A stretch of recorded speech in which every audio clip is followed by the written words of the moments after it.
અને રાસાયણિક ગુણધર્મની છેલ્લે આપણે વાત ચાલુ હતી. તો હવે એમાં આપણે વિસ્થાપન અને વિલોપન બે પ્રક્રિયાની વાત કરી. હવે ત્રીજી પ્રક્રિયા, અને ત્રીજી પ્રક્રિયા કોની સાથે? તો કે ધાતુઓ સાથે થતી પ્રક્રિયા. આપણે ધાતુઓ સાથેની પ્રક્રિયા આપીએ. અહીંયા હેલો આલ્કેન RX, તો ત્રીજી પ્રક્રિયા આપણી પાસે ધાતુઓ સાથે. તો આ ધાતુઓ સાથેની પ્રક્રિયા, એ ધાતુઓ સાથેની પ્રક્રિયા કોની સાથે? તો કે એક પ્રક્રિયાને આપણે અહીં નામ આપેલું છે, અને એ જે પ્રક્રિયા એ કઈ? તો કે ગ્રિગ્નાર્ડ, એટલે ગ્રિગ્નાર્ડ પ્રક્રિયા. અને બીજી જે પ્રક્રિયા આપેલી છે એ કઈ છે? તો કે બીજી જે પ્રક્રિયા છે એ એક વુડ્સ પ્રક્રિયા.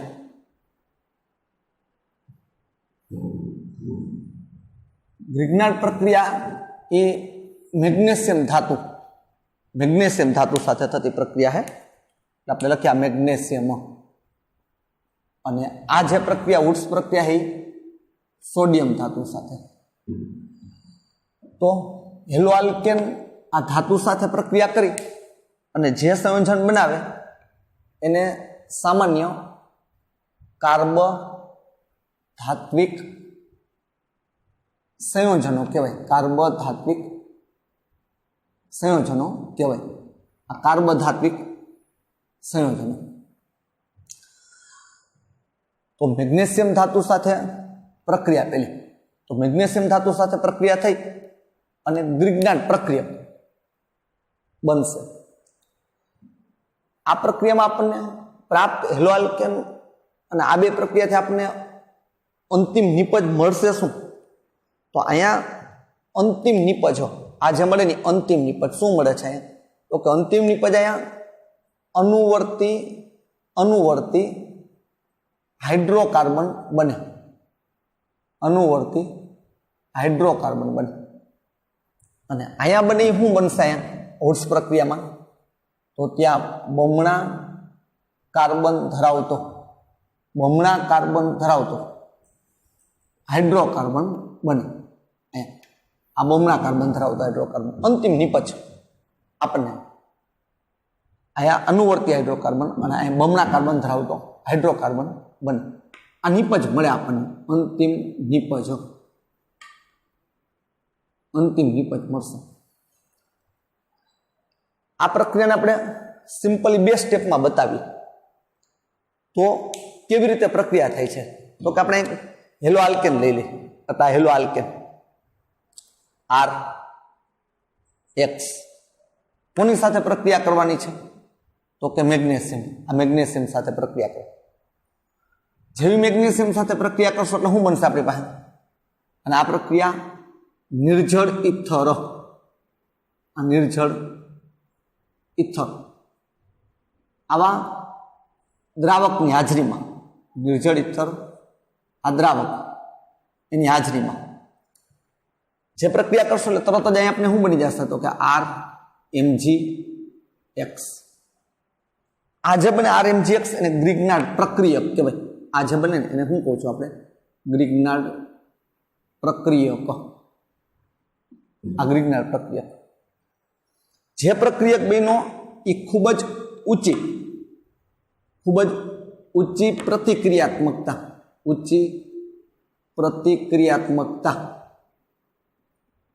પ્રતિક્રિયાત્મકતા ધરાવે છે. એટલે તરત જ એ બીજા કેટલાક પ્રક્રિયકો સાથે પ્રક્રિયા કરશે. બીજા કેટલાક પ્રક્રિયકો સાથે તો અત્યારે એનસીઆરટી પ્રમાણે હું તમને થોડુંક કહું કે એ પ્રોટોનયુક્ત સંયોજનો આની સાથે પ્રક્રિયા કરે. તો કે કોણ પ્રોટોનયુક્ત સંયોજન? તો કે પ્રોટોનયુક્ત સંયોજનોમાં લખું છું પાણી, નંબર 2 આલ્કોહોલ, આ પ્રોટોનયુક્ત સંયોજન કહેવાય. નંબર 3 એમોનિયા, આ એમોનિયા સાથે પ્રક્રિયા. નંબર 4 એમાઇન સંયોજનો, એમાઇન સંયોજનો સાથે.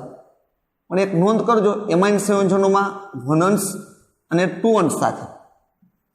તમે 3 અંશ લેશો તો 3 અંશનું બરોબર સૂત્ર આવું છે આપણી પાસે R3N, અને એની સાથે આ પ્રક્રિયા આની સાથે ગ્રિગ્નાર્ડ પ્રક્રિયા નહીં કરે. કોની સાથે? R3N, 3 અંશ સાથે. કેમ?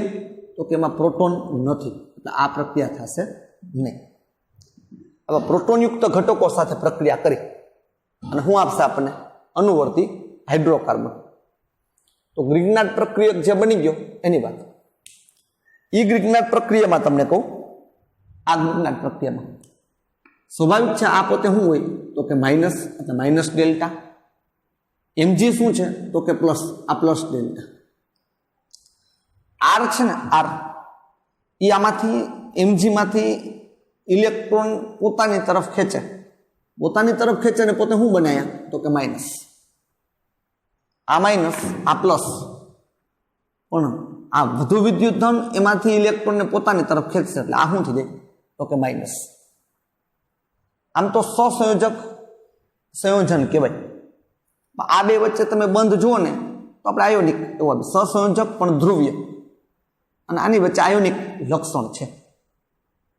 ઉપર તમે જોયો છો. હવે ઈ પ્રક્રિયક પાણી સાથે પ્રક્રિયા કરે, તો પાણી સાથે પ્રક્રિયા કરે એટલે આ રીતે આપણે પાણી સાથે પ્રક્રિયા આપી, R, Mg અને X. પ્લસ કોની સાથે પ્રક્રિયા?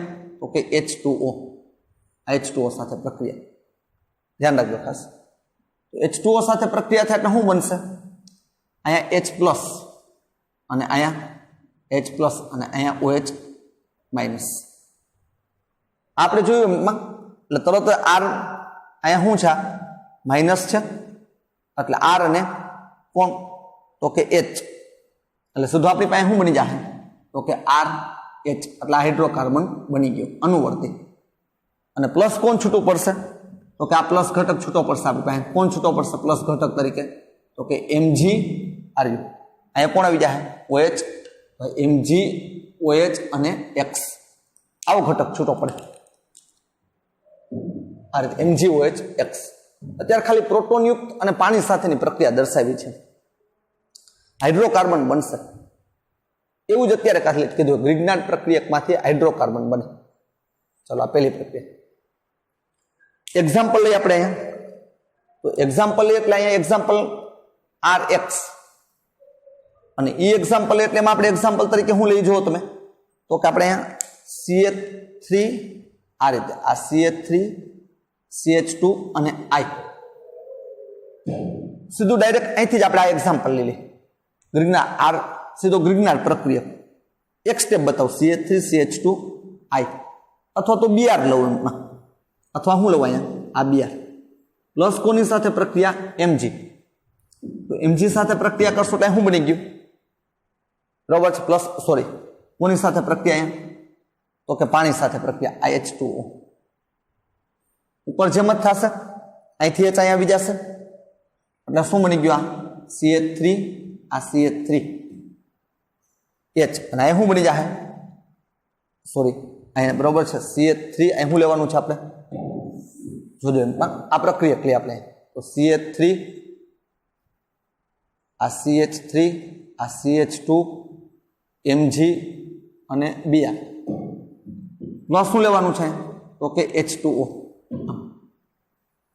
અહીંથી કોણ આવી જશે આપણી પાસે? H, એટલે આ શું બની જાય? CH3, CH3, ethane, hydrocarbon. અહીંથી કોણ? OH હોય, આ H પ્લસ અને ઉપરની જેમ OH માઇનસ. લાઈ શું બની જાય? Mg, OH અને Br. આમ બનશે આપણી મુખ્યની. પછી બીજું એક સામાન્ય પોઈન્ટ કહું કે અહીંયા જે આપણી પાસે RMgX છે, એટલે ગ્રિગ્નાર્ડ પ્રક્રિયક બન્યું કે જેમાં તમે મેગ્નેશિયમ ઉમેરો છો, તો એ ગ્રિગ્નાર્ડ પ્રક્રિયક બનવાની ગ્રિગ્નાર્ડ પ્રક્રિયક આ બાજુ પૂછું, નોંધ કરજો ખાસ. આ ગ્રિગ્નાર્ડ પ્રક્રિયક એ બનવાની સરળતા કોની સાથે? તો કે R હેલો આલ્કેન હોય અને ઈ હેલો આલ્કેનમાં RI એની સાથે સરળતાથી બને. આમાં Mg ઉમેરે અને સરળતાથી બને. RI greater than R Br greater than R Cl greater than RF આ ક્રમ છે. નોંધ કરજો પ્રક્રિયક ગ્રીકનાટ પ્રક્રિયક બનવાની સરળતા. પછી બીજું આ ગ્રીકનાટ પ્રક્રિયક નિર્જળ ઇથર જે દ્રાવક છે એ દ્રાવકમાં સરળતાથી દ્રાવ્ય હોય. એ દ્રાવકમાં સરળતાથી હોય છે તો કે દ્રાવ્ય. ધાતુઓ સાથેની પ્રક્રિયા છે હેલો આલ્કેન RX એમાં ગ્રીકનાટ પ્રક્રિયા મેગ્નેશિયમ ધાતુનો ઉપયોગ થાય. કાર્બોધાત્વિક સંયોજનો કહેવાય. અનુવર્તી હાઇડ્રોકાર્બન બનાવે આ પ્રક્રિયા. અહીં નિપજ અનુવર્તી હાઇડ્રોકાર્બન નિર્જળ ઇથર દ્રાવકમાં પ્રક્રિયા થાય ગ્રીકનાટ પ્રક્રિયા બને. હેલો આલ્કેન સાથેની બનવાની સરળતાનો ક્રમ આ હોય. નિર્જળ ઇથરમાં આ સિમ્પલ રીતે દ્રાવ્ય થાય. ઊંચી પ્રતિક્રિયાત્મકતા ધરાવતો હોય એટલે અત્યારે આપણે એનસીઆરટી પ્રમાણે ખાલી પ્રોટોનયુક્ત ઘટકો સાથેની પ્રક્રિયાઓ દર્શાવેલી છે. પાણી, આલ્કોહોલ, એમોનિયા અને એમાઇન સંયોજનો. ત્રિયન સાથે નહીં થાય, એમાં પ્રોટોન નથી. જે પાણી સાથેની પ્રક્રિયા દર્શાવો એટલે હાઇડ્રોકાર્બન બની જાય અને આવો ઘટક છૂટો પડે. એક સિમ્પલ પ્રક્રિયા લીધેલી છે. ચાલો સરળતાથી આ ખબર પડી જવું છે તો સામે આપણે પ્રક્રિયાની વાત કરીએ. વુડ્સ પ્રક્રિયા. તો વુડ્સ પ્રક્રિયામાં આપણે સોડિયમ ધાતુ સાથે શું બને છે તો કે ભાઈ બમણા કાર્બન ધરાવતો હાઇડ્રોકાર્બન. નિપજ આપણે એક જ સ્ટેપમાં થાય. આ એક સ્ટેપમાં હવે આ ઘટક લઈ લો RX. કોની સાથે પ્રક્રિયા કરવાની છે તો કે સોડિયમ ધાતુ. શું લેવાનું છે તો કે નિર્જળ ઇથર આ દ્રાવકની હાજરીમાં પ્રક્રિયા થાય. તો શું કરવું પડશે? NaX તો ખાલી શું વધે આપણી પાસે? R વધે ને. આમ તમે છૂટું પાડો એટલે અહીં શું થયું તો કે NaX અને અહીં શું વધે? ખાલી R આલ્કાઇલ. એટલે આ પ્રક્રિયાને તમે શું કરી નાખો? ડબલ કરી નાખો. ડબલ કરી નાખો એટલે આ 2 તો અહીંયા R છે એ પણ કેવું થઈ જશે? 2 એટલે R2. આ શું થઈ જશે? 2. તો અહીંયા એક R હતો મૂળ તો નિપજમાં કેટલા R થઈ ગયા? 2. એટલે બમણા કાર્બન ધરાવતો હાઇડ્રોકાર્બન બને નિર્જળ ઇથર. એક્ઝામ્પલ આપો તમે. દાખલા તરીકે અત્યારે આ બે હેલો આલ્કેન સમાન છે. સમાન છે એટલે હું તમને એમ કહું છું કે અહીંયા અત્યારે CH3Cl છે તો તમારી પાસે શું બને? આ એક્ઝામ્પલ CH3Cl આપણે લીધેલું છે તો આ 2Na આ નિર્જળ ઇથર આ 2 તો શું બનશે? CH3 આવું બને ને. CH3 આ CH3 અને પ્લસ કોણ તો કે 2NaCl. આ સમાન છે પણ જો બે અલગ અલગ હોય મીન્સ RX છે માં ધ્યાન રાખજો અલગ અલગ મૂકું છું સમજીને. R1X પ્લસ સોડિયમ અને પ્લસ શું લઈએ આપણે? R2X. તો તમે સમજી શકો છો અહીંયા R1 છે અહીંયા શું છે? R2. બે કેવા અલગ છે? આ મિથાઇલ છે ને આ ઇથાઇલ છે. તો નિપજ કેવી બનશે જોજો. R1 છે તો આવી એક નિપજ R1 અને R1 માં શું બનશે? R2 છે તો R2 અને R2. એક જ મિનિટ લખીએ. આ શું કહું છું? R1 અને R1 પ્લસ R2 અને R2 અને પ્લસ પાછું કયું તો કે 2 R1 અને R2 આવી નિપજ બનશે. એટલે આ મિથાઇલ અને આ ઇથાઇલ હોય તો મિથાઇલ છે તો ઇથેન, ઇથાઇલ છે તો બ્યુટેન અને 2 તો મિથાઇલ અને ઇથાઇલ તો પ્રોપેન. આવી નિપજ બને આપણી પાસે આ વુડ્સ પ્રક્રિયા. અને બમણા કાર્બન ધરાવતો શું છે તો કે આલ્કેન. ચાલો સિમ્પલ ખબર પડી જાય વુડ્સ પ્રક્રિયામાં. અગત્યની પ્રક્રિયા પણ એકદમ સરળ. નોંધ કરજો આ ધાતુ સાથેની પ્રક્રિયા. હાઇડ્રોકાર્બન બને છે હેલો આલ્કેન માંથી હાઇડ્રોકાર્બન બને.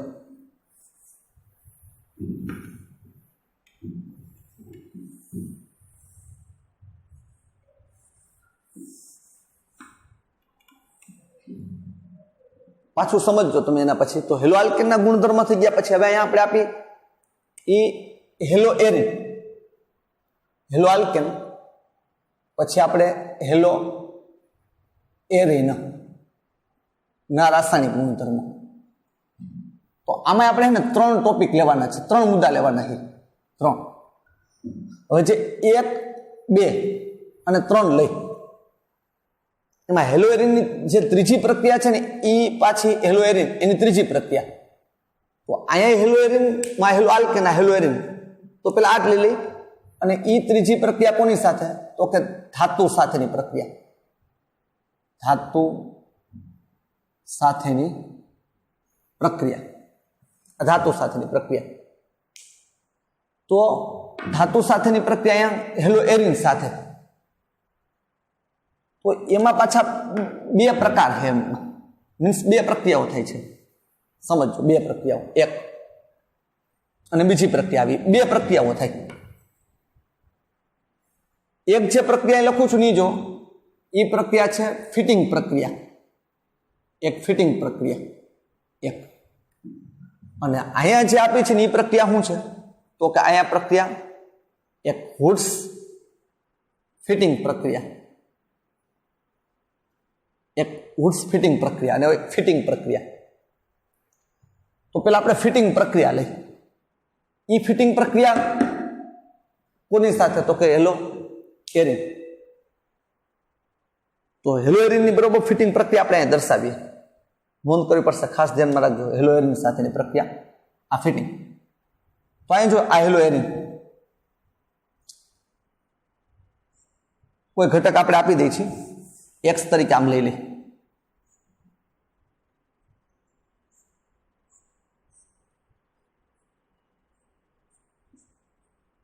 हेलो एरिन कोनी साथे प्रक्रिया थाय छे? तो के सोडियम धातु साथे। तो हमणां ज आपणे जोई हती सोडियम धातु साथेनी प्रक्रिया शुं छे? तो के निर्जल ईथर, आ निर्जल ईथर आ द्राव NaX छूटू पड़े।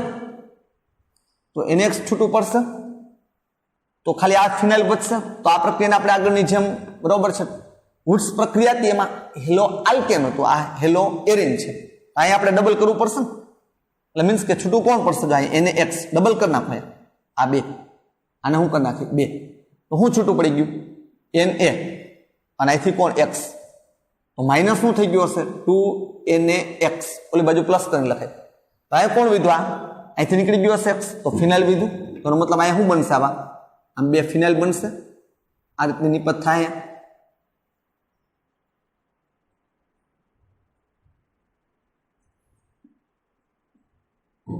આ નિપજ બનશે।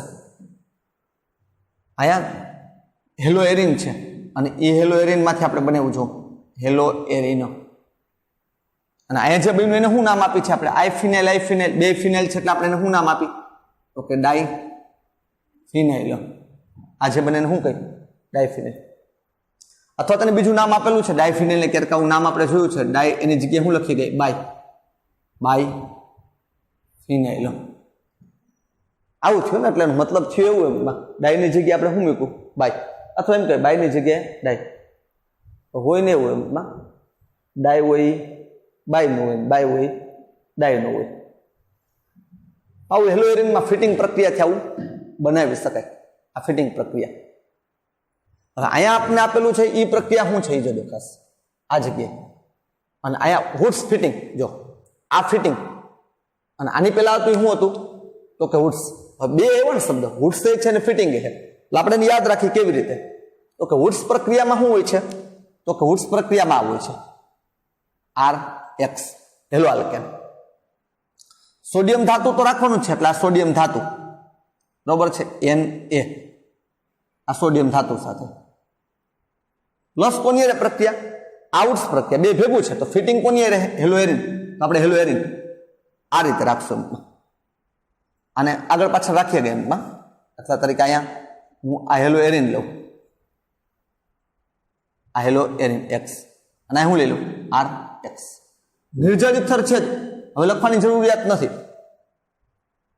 આ હેલો અને हेलो आल्केन हेलो एरिन बे भेगुं थई गयुं जो वुड्स अने फिटिंग वुड्स कोनी हारे हेलो आल्केन फिटिंग कोनी हारे हेलो एरिन वुड्स फिटिंग एटले बे हेलो आल्केन हेलो एरिन आने तमे सिंपल समझवा माटे डबल कर नाखो એટલે x 2 નીકળી જાહે તો બન્યું હું આપણી પાસે -2nax અને શું બની જાહે તો કે કયા ઘટકો તો કે આ અને r nx નીકળી ગયા સમજે ગો તમે તો સીધું આ શું બનશે આપણી પાસે આ રીતે આલ્કાઇલ બેન્ઝીન એ ઉપર હું રાખી આ આલ્કાઇલ બેન્ઝીન બનશે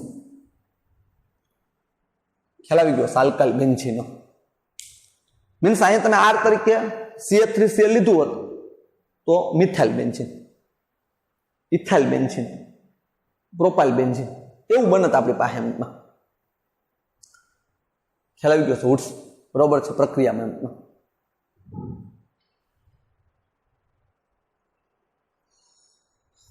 तो ख्याल आई गयो धातु साथेनी प्रक्रिया हेलो एरिन नी बात हवे हूँ तमने शुं कहूं छुं आ काढी नाखुं छुं तमे ध्यान राखजो हवे एक परिवर्तन आवतुं होय 2 मार्क्सनुं परिवर्तन के 3 मार्क्समां परिवर्तन आपो गुजरात बोर्ड में बराबर छे परिवर्तन पूछे 2 मार्क्समां होय ने 3 मार्क्समां होय तो 2 परिवर्तन एटले हुं एक संयोजनमांथी बीजा संयोजनमां रूपांतर जेम के तो आवुं एक परिवर्तन हुं तमने सिंपल कहूं छुं के जे मार्च बराबर 20 અને 20 में 2 गुण में पूछाયું शू प्रश्न शू हतो तो आवो प्रश्न हतो बेन्जीन अने बेन्जीन मांथी डाइफिनाइल स्वाध्याय में आपेलू है पूछायेलू है परिवर्तन 20-20 में गुजरात बोर्ड में 2 गुण में अने स्वाध्याय में आपेलू है आ बेन्जीन मांथी डाइफिनाइल केम बनावुं डाइफिनाइल तो डाइफिनाइल जे बने छे मैं बाजू में राखेलू है जो डाइफिनाइल बन्युं पण ए केमांथी बने छे हेलो एरिन एटले एक्स तरीके तमे गमे घटक विचारी શકો दाखला तरीके एक्स तरीके आपणे Cl विचारी लेजो क्लोरोबेन्जीन तो हवे तमारे एनो मतलब डाइफिनाइल बने है क्लोरोबेन्जीन मांथी बने है तो हवे एनो मतलब एवुं छे ने तमारी पासे मूळ प्रक्रिया कोण छे बेन्जीन तो पहला तमारे बेन्जीन मांथी शुं बनावવું પડશે क्लोरोबेन्जीन तो बेन्जीन मांथी क्लोरोबेन्जीन तमने खबर छे केवी रीते बने तो आ बेन्जीन एमांथी क्लोरोबेन्जीन कई प्रक्रिया थी बने तो आपने खबर है आ क्लोरिनेशन प्रक्रिया आ क्लोरिनेशन Cl2 उद्दीपक कोण FeCl3 आ प्रक्रिया राखशो એટલે અહીંથી Cl અહીંથી H माइनस શું આપી આપો HCl નામ લખજો અહીં બેન્ઝીન અને આ શું બની ગયું હશે આ રીતે ઉપર આ Cl आ क्लोरोबेन्जीन एक स्टेप आ थयुं क्लोरोबेन्जीन અને આ શું છે આ બેન્ઝીન બેન્ઝીન માંથી ક્લોરોબેન્ઝીન એક સ્ટેપ આ બીજું સ્ટેપ સીધું અહીંથી આમ ચાલુ કરી દેવાનું નીચે કાંઈ સંતુલિત કરવાનું છે એટલે તમે બીજું સ્ટેપ અહીંથી મૂકજો એટલે આ બેન્ઝીન માંથી ક્લોરોબેન્ઝીન અને આ ક્લોરોબેન્ઝીન માંથી આ પ્રક્રિયાનું ઉપર નામ લખવાનું અહીંયા કઈ પ્રક્રિયા છે ફિટિંગ આ ફિટિંગ પ્રક્રિયા सिंपल परिवर्तन पूछायेलू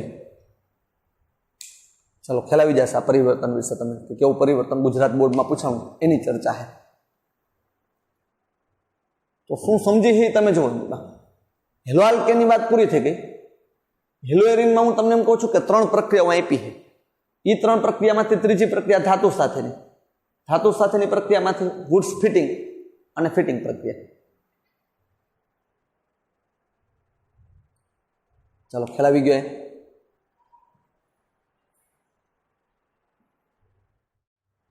हेलो एरिन रासायनिक गुणधर्म में धातु साथेनी प्रक्रिया जोई बीजी 2 प्रक्रिया है हेलो एरिन में कई प्रक्रिया है तो कि पहली प्रक्रिया में आपेली है केंद्र अनुरागी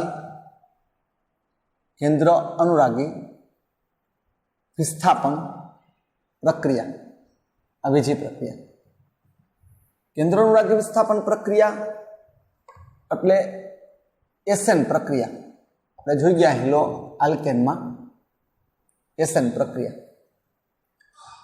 हेलो एरिन केंद्र अनुरागी विस्थापन प्रक्रिया એસેન પ્રક્રિયા. તો હેલો એરિનમાં ખરેખર એસેન પ્રક્રિયા તો એ હેલો આલ્કેન છે ને એની લાક્ષણિકતા. હેલો એરિનમાં તો આ પ્રક્રિયા કેવી હોય? મુશ્કેલ હોય. એમાં હેલો એરિનમાં આ પ્રક્રિયા શું છે તો કે સામાન્ય રીતે મુશ્કેલ હોય. અને એ મુશ્કેલ શા માટે હોય? કે ભાઈ કેન્દ્ર એસેન પ્રક્રિયા હેલો એરિન છે, એ હેલો એરિનમાં આ પ્રક્રિયા મુશ્કેલ છે અને તે ઓછી પ્રતિક્રિયાત્મકતા દર્શાવે. એ શું દર્શાવે? તો કે ઓછી પ્રતિક્રિયાત્મકતા. કોણ? તો કે હેલો એરિન. ઓછી પ્રતિક્રિયાત્મકતા હોય એનું કારણ શું છે? તો કે એના કેટલાક કારણો છે કે શું કામ ઓછી પ્રતિક્રિયાત્મકતા દર્શાવે છે. તો એને આપણે કારણો જોઈએ કે શું કામ મુશ્કેલ હોય, ઓછી પ્રતિક્રિયાત્મક હોય. એટલે હેલો એરિન એસેન પ્રક્રિયા સરળ રીતે નહીં આપે એમ. તો એ મુશ્કેલના કારણો ક્યાં છે? તો કે પેલું કારણ આવું છે એમાં તો કે સંસ્પંદન. એક કે જે હેલો એરિન છે એમાં સંસ્પંદન થતું હોય. દાખલા તરીકે આ સંસ્પંદન આપણે એક એક્ઝામ્પલ લઈએ. હેલો એરિન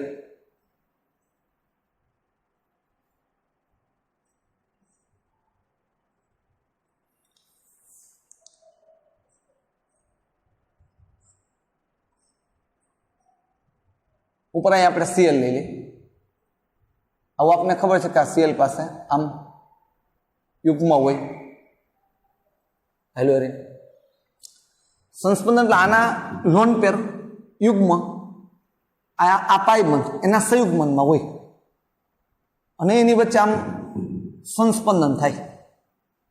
સંસ્પંદન થશે એટલે આવું થાય ઋણ સંસ્પંદન. એમાં માઇનસ એમ અસર હોય એટલે આ યુગ્મ એ અહીંયા આવે અને આ દ્વિબંધના યુગ્મ ક્યાં આવશે?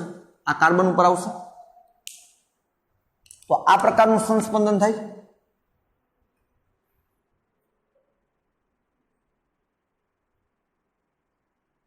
એટલે આમ બનશે.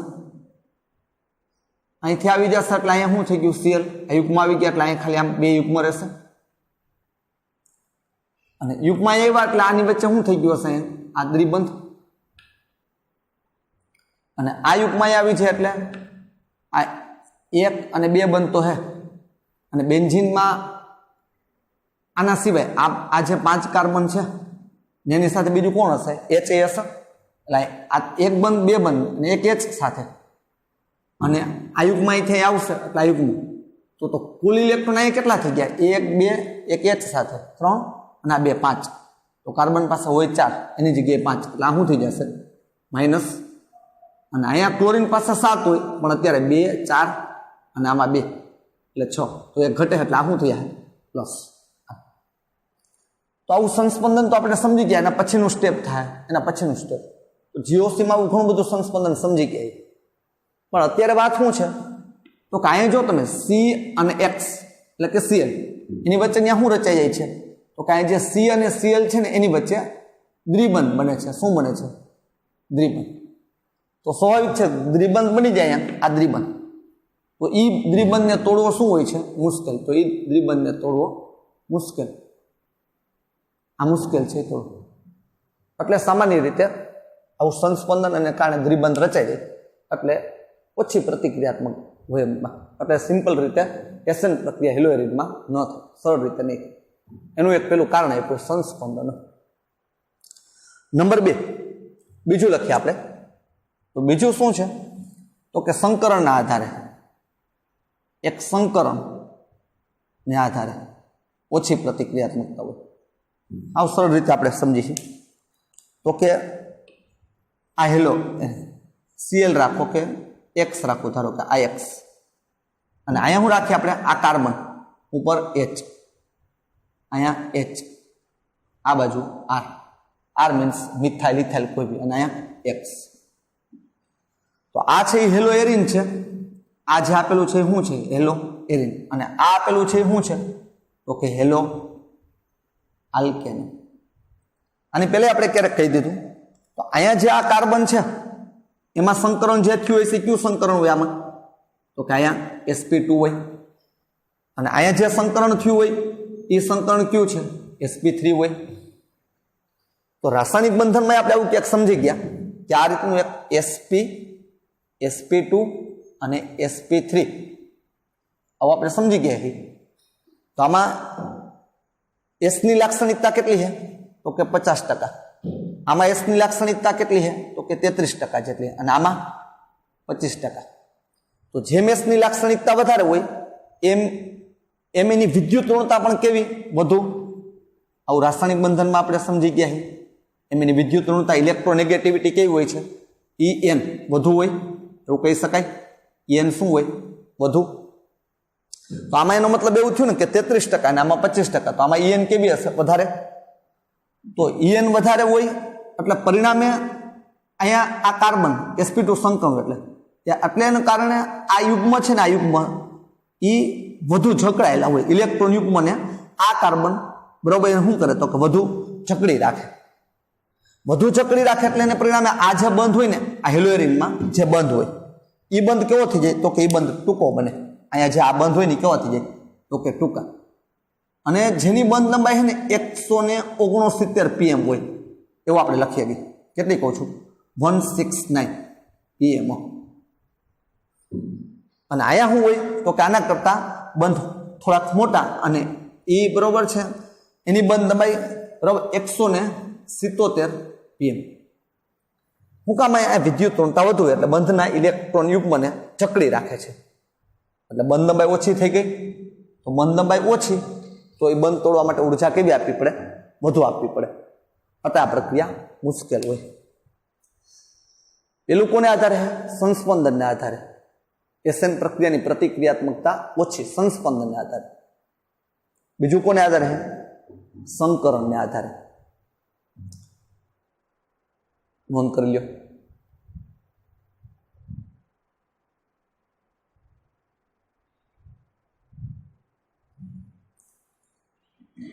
ચાલો એના પછીનો મુદ્દો લઈએ આપણે।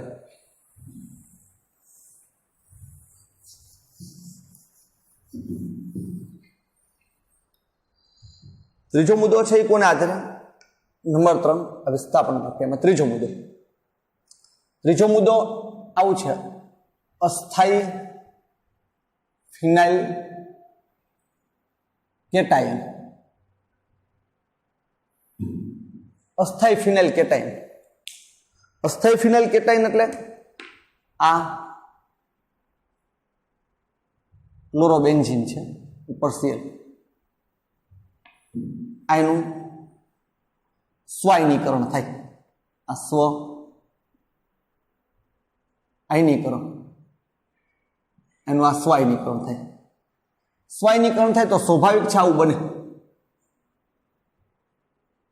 અહીંથી યુગ્મ ઓલી બાજુ વહી જાય આના તરફ, આ યુગ્મ છે તો અહીંયા જે કાર્બન છે એ પોતે શું બની જાય, આ જે કાર્બન છે એની પર શું આવી જાય તો કે પ્લસ, અહીંયા પ્લસ આવી જાય કાર્બન પર, એટલે આ ફિનાઇલ કેટાયન બની ગયો। પણ એ સામાન્ય રીતે કીધું કેવું છે તો કે આ અસ્થાયી છે।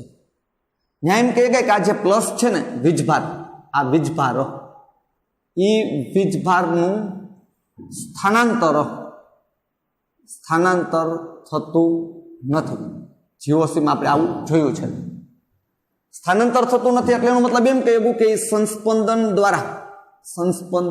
દ્વારા સ્થાયી બરોબર છે, સ્થાયી થતો નથી।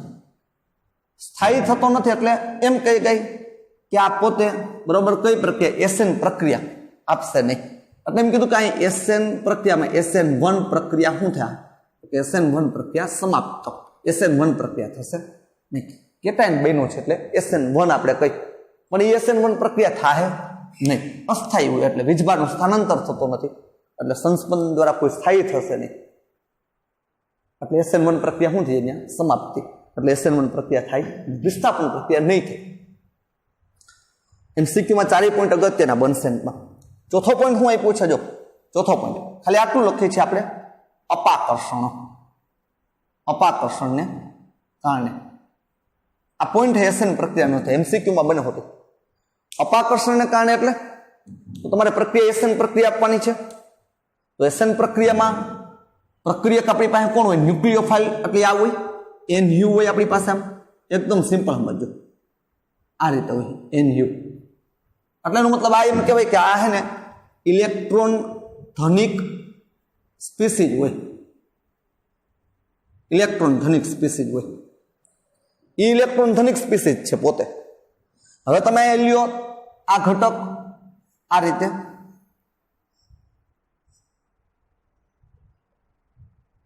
IX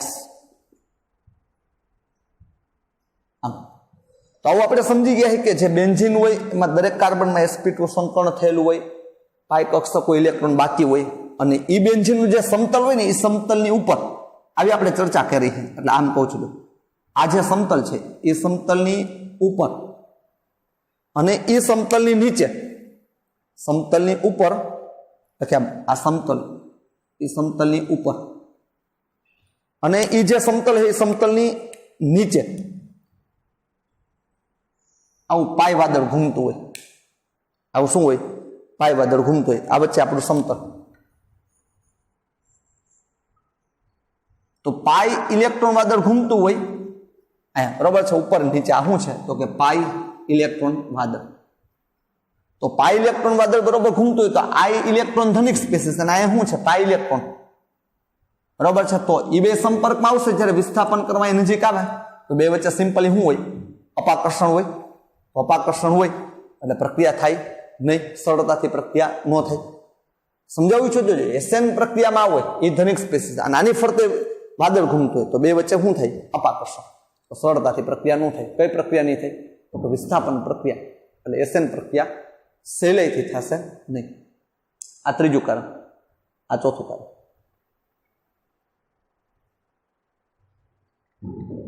હેલોરીનમાં કેન્દ્રનું વિસ્થાપન પ્રક્રિયા મુશ્કેલ હોવાના કારણે. ચાલો નોંધ કરી લો.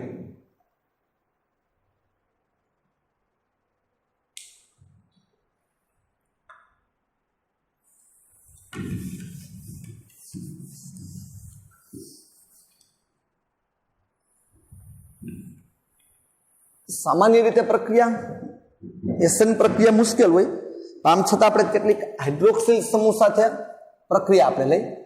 એટલે હાઇડ્રોક્સિલ સમૂહ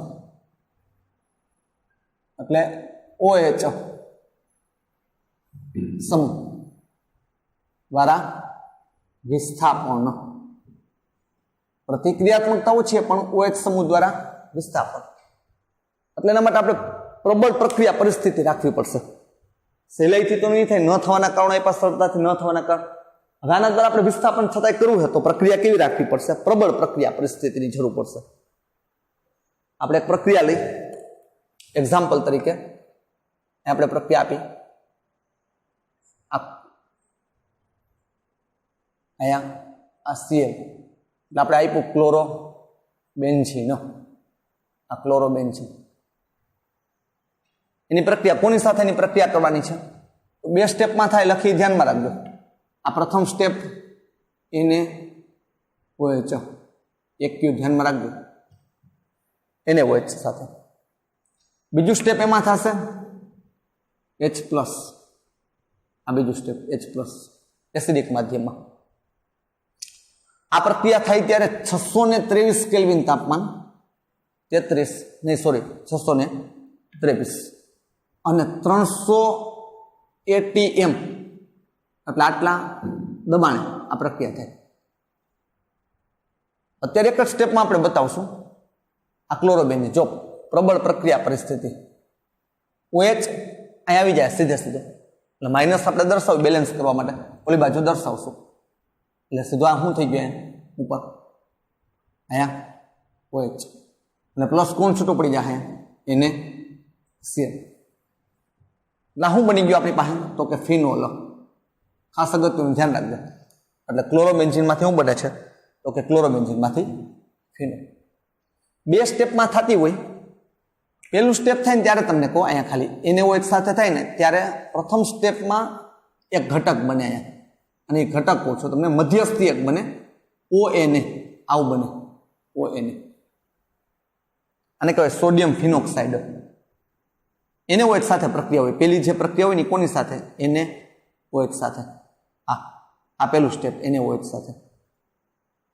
एक्टिव एच ने सीएल छूटू पड़े पाने वधारी देशो એટલે આખું બેલેન્સ નહીં કરવાનું બરોબર છે જો હું તમને કહું છું ખાલી લા પ્રથમ તબક્કો NaOH સાથે NaOH સાથે પ્રક્રિયા કરો એટલે ONA બનશે કોણ બનશે આપણી પાસે ONA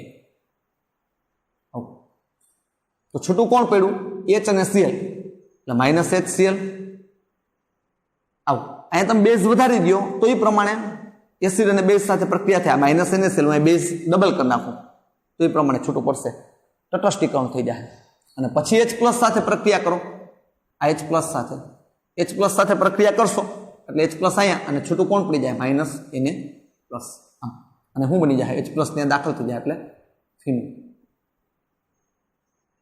એટલે આમ બે સ્ટેપ છે હું તમને સમજાવીશ બરોબર છે આ રીતે આ બે સ્ટેપ NaOH પછી -HCl દર્શાવ્યું છે પણ અહીંયા શું કરવું પડે તમારે આનું પ્રમાણ વધારે રાખી દેવાનું એટલે આ ડબલ લઈ લેવાનું એટલે આ જે HCl છૂટું પડ્યું ને એક NaOH સાથે પ્રક્રિયા કરી નાખે એટલે -NaCl અને માઇનસ શું થઈ જાય H2 આવું થઈ જાય ચલો ખ્યાલ આવી જાય આ સ્ટેપ જે કર્યું એમ અને આ પદ્ધતિ આ જે પ્રક્રિયા આપી ને એ ક્લોરોબેન્ઝીનમાંથી ફિનોલ એ કોને તો કે ડાઉ નામના વૈજ્ઞાનિક આપેલી છે એટલે આ પદ્ધતિને આપણે શું કહેશું તો કે ડાઉ પદ્ધતિ કહેવાય અને ખબર પડી ગઈ ક્લોરોબેન્ઝીનમાંથી પ્રબળ પ્રક્રિયા પરિસ્થિતિમાં એમાં ધ્યાનમાં રાખજો નોંધ કરો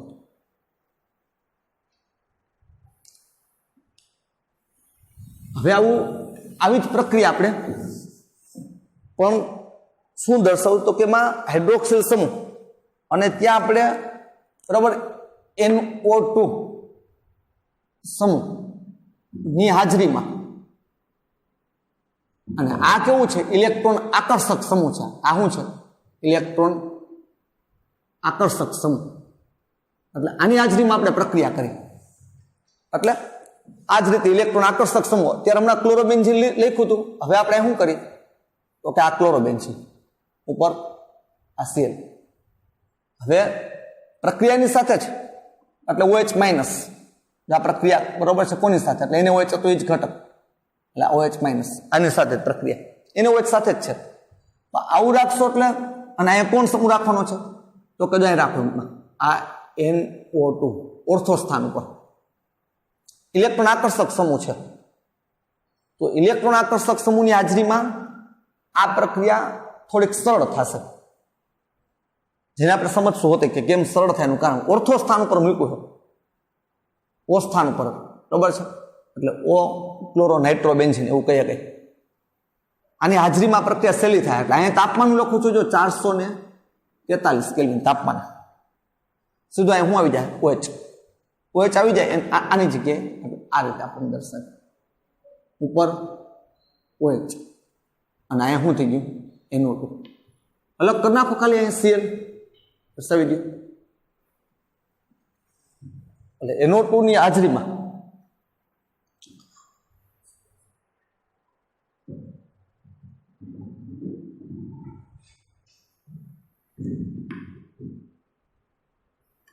તો હવે આ ઓર્થો સ્થાન ઉપર O છે બરાબર છે તો હવે પેરા સ્થાન ઉપર લ્યો એટલે મીન્સ ઓર્થો પેરા બે દર્શાવ્યું છે એટલે વધારે સમૂહમાં અહીંયા જો આ Cl અહીંયા NO2 અને અહીંયા NO2 ફરી પાછી આ જ પ્રક્રિયા તો આમાં શું કર્યું તમે વિસ્થાપન SN પ્રક્રિયા કરી NO2 અને ઇલેક્ટ્રોન આકર્ષક સમૂહની સંખ્યા વધારી દીધી જો એ સંખ્યા વધારી દેશો તો તાપમાન જો ફરીથી નીચું એટલે પ્રક્રિયા સરળતાથી પ્રક્રિયા થાય તો આ બનશે હું પાછું ઉપર જેમ જ અહીંયા કોણ આવી જાય OH અહીંયા કોણ NO2 અને અહીંયા NO2 એ રીતે છૂટું પડશે પ્લસ ફરીથી લો એના પછી જુઓ તમે આ રીતે આપણે પ્રક્રિયા આપી અહીંયા કોણ તો કે OH અહીંયા કોણ છે NO2 આ જગ્યાએ NO2 અહીં લખવામાં છે જોજો NO2 તો ત્રણેય જગ્યાએ આવી ગયું બરોબર છે OH માઇનસ બરોબર છે આકર્ષક સમૂહની સંખ્યા વધારે તો ખાલી હું રાખવું પડશે ઓરડાનું તાપમાન સરળતાથી થઈ જાય આ પ્રક્રિયા સોરી અહીંયા કોણ આવશે આ Cl એકદમ સરળતાથી પ્રક્રિયા થાય એનો મતલબ એવું થયું ને કે ઇલેક્ટ્રોન આકર્ષક સમૂહની સંખ્યા કેવી છે વધારે તો આ પ્રક્રિયા કેવી થાય? સરળ. હું આને ક્રમ આપી દઉં. દાખલા તરીકે આને ચોથો ક્રમ આપું, સોરી આને ત્રીજો ક્રમ આપું, આને બીજો ક્રમ, અને આને પહેલો ક્રમ. તો એસએન પ્રક્રિયાની સરળતાનો ક્રમ શું થાય? 3 > 2 > 1. અને હજી આની પહેલા આપણે લખ્યું હતું ડાઉ પદ્ધતિમાં ક્લોરોબેન્ઝીન. તો ખાલી ત્યાં કોઈ આકર્ષક સમૂહ ન હોય,